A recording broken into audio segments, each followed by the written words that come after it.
ನಮಸ್ಕಾರ ವೀಕ್ಷಕರೇ, ಪವರ್ ರೆಸ್ಟೋರೆಂಟ್ಗೆ ಸ್ವಾಗತ. ನಾನು ನಿಮ್ಮ reporter Shailaja. Bharat AI global ಮೀಟ್ನಲ್ಲಿ ಎಐ ತಂತ್ರಜ್ಞಾನ ಕುರಿತು ಕಾಂಗ್ರೆಸ್ ಕೀಳು ಮಟ್ಟದ ಹೇಳಿಕೆಗಳನ್ನು ನೀಡಿದೆ ಎಂದು ಆರೋಪಿಸಿ ಹುಬ್ಬಳ್ಳಿಯಲ್ಲಿ ಬಿಜೆಪಿ ಯುವ ಮೋರ್ಚಾ ವತಿಯಿಂದ ತೀವ್ರ ಪ್ರತಿಭಟನೆ ನಡೆಯಿತು.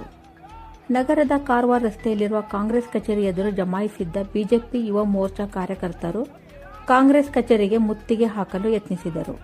ಈ ವೇಳೆ ಪೊಲೀಸರು ಪರಿಸ್ಥಿತಿಯನ್ನು ನಿಯಂತ್ರಿಸಿದರು. ಪ್ರತಿಭಟನೆಯಲ್ಲಿ ಮಾತನಾಡಿದ ಬಿಜೆಪಿ ಯುವ ಮೋರ್ಚಾ ನಾಯಕರು, ಭಾರತ ಮಾಹಿತಿ ತಂತ್ರಜ್ಞಾನ ಕ್ಷೇತ್ರದಲ್ಲಿ ವಿಶ್ವಮಟ್ಟದಲ್ಲಿ ಸಾಧನೆ ಮಾಡಬೇಕು ಎನ್ನುವ ಮಹದಾಸೆ ನರೇಂದ್ರ ಮೋದಿ ಅವರದ್ದು. ಈಗಾಗಲೇ ದೇಶವು ಐಟಿ ಕ್ಷೇತ್ರದಲ್ಲಿ ಸಾಕಷ್ಟು ಸಾಧನೆ ಮಾಡಿದೆ.